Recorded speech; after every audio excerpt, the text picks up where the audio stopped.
মঙ্গলবারেও junior চিকিৎসকদের কর্মবিরতি অব্যাহত মেডিকেল কলেজে। সকালে আউটডোর বিভাগে টিকিট দেওয়া বন্ধ করে দেয় জুনিয়র চিকিৎসকেরা। দীর্ঘক্ষণ লাইনে দাঁড়িয়ে থেকেও টিকিট না পাওয়ায় চরম ভোগান্তির শিকার হতে হয় রোগী ও রোগীর আত্মীয়দের। যদিও ঘণ্টাখানেক পর ফের আউটডোরে টিকিট দেওয়া শুরু করা হয়, তবে এদিন কর্মবিরতি তুলে নেওয়ার জন্য জুনিয়র চিকিৎসকদের আবেদন জানান মেডিকেল কলেজের অধ্যক্ষ ও হাসপাতাল সুপার। মানসিক স্বাস্থ্যের জন্য সবার আগে যে নামটি মনে ভেসে ওঠে সুস্থ মনের ঠিকানা মনোবীক্ষণ। যোগাযোগ নাম্বার 7477799516।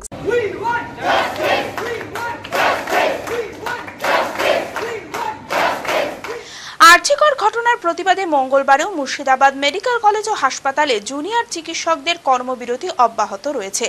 এদিন সকালে আউটডোর বিভাগে প্রায় 200 টিকিট ছাড়া হয়েছিল, কিন্তু হঠাৎই বিক্ষোভকারী জুনিয়র চিকিৎসকেরা এসে আউটডোর বিভাগে টিকিট দেওয়া বন্ধ করে দেয়। ঘটনাকে কেন্দ্র করে ব্যাপক উত্তেজনা ছড়ায়। দীর্ঘক্ষণ লাইনে দাঁড়িয়ে থেকেও টিকিট না পাওয়ায় চরম ভোগান্তির শিকার হতে হয় রোগী ও রোগীর আত্মীয়দের। হ্যাঁ, এসেছি আজকে। তো কি করব, টিকিট কেটেছি তো ডাক্তার বসছে না। আগে বলা উচিত ছিল আপনার, এটা 8টা দিকে কেটেছে টিকিটটা। এখন ডাক্তার বসবে না বলছে, প্রশ্ন করছি। এটা আগে বলা উচিত ছিল জনগণকে। পয়সা দিয়ে ভাড়া দিয়ে এসেছে, বেকার পয়সা খরচা করে এত জনগণ টিকিট নিচ্ছে, তো কী হবে? এটা আমরা ডাক্তার দেখতে চাই, হ্যাঁ। এটা আমরা পেটের ছবি করবো এবং রিপোর্ট দেখাবো, তাই বলে আমরা ভোর 4টার সময় এসে এখানে এসে বলছে টিকিট কাউন্টার খুলেছে, কিন্তু এবার বলছে যে 2-1 জনকে টিকিট দিয়ে বলছে যে এখন আজকে আর ডাক্তার বসবে না, আপনারা বাড়ি চলে যান। তাই এসে এবার আমাদের ওই যে ভোর 4টায় এসে আমাদের কষ্ট করে পেটের ছবি ভেবে না খেয়ে বসে আছি, তাইলে এবার আমাদের একটু কষ্ট লাগে। তাহলে আগে থেকে বললেই তো হতো। কি চাইবে একটু যখন একটা সমাধান আমাদের ডাক্তার দেখাতে হবে। যদিও ঘণ্টাখানেক পর হাসপাতাল কর্তৃপক্ষের নির্দেশে ফের আউটডোরে টিকিট দেওয়া শুরু করা হয়। হ্যাঁ, আবার ওপর থেকে বলা হয়েছে, সেখানে দেওয়া হচ্ছে।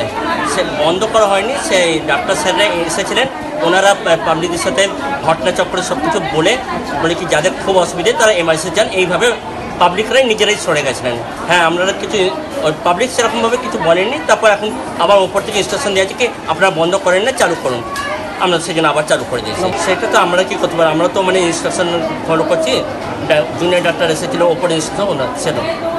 তবে এদিন কর্মবিরতি তুলে নেওয়ার জন্য জুনিয়র চিকিৎসকদের আবেদন জানান মেডিকেল কলেজের অধ্যক্ষ ডক্টর অমিত দা ও হাসপাতাল সুপার।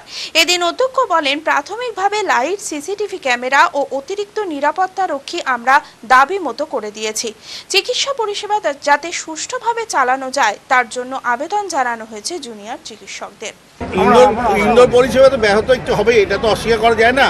আমাদের 100 জন ডাক্তারবাবু, 100 কেন 125 জন ডাক্তারবাবু যদি তারা এই রকমভাবে এই প্রতিবাদে সামিল হন, তাদের একটু তো পরিষেবা ব্যাহত হবেই, সেটা আমরা অস্বীকার করতে পারি না। আমরা তাদের কাছে বলেছি, তাদের কাছে রিকোয়েস্ট করেছি, আমার আবেদন রেখেছি জুনিয়র ডাক্তারবাবুদের কাছে যে তারা যেন ক্লিনিক্যাল আমরা ডাক্তারবাবুদের আমাদের একটা সমাজের প্রতি দায়বদ্ধতা থাকে, সেই দায়বদ্ধতা থেকে তারা যেন ইমার্জেন্সিতে চালু রাখে, এইটুকুনি আমার একটা আবেদন তাদের কাছে আমি রেখেছি। আন্দোলন সেটা আন্দোলনকারীরা বলতে পারবেন। আমি একটাই অনুরোধ করব যে পরিস্থিতি স্বাভাবিক, যত দ্রুত স্বাভাবিক হয় তত আমাদের সবারই মঙ্গল। লীলা হসপিটাল, a multi-speciality hospital, 24 ঘন্টা ইমার্জেন্সি পরিষেবা। লীলা হসপিটাল, বহরমপুর, মুর্শিদাবাদ।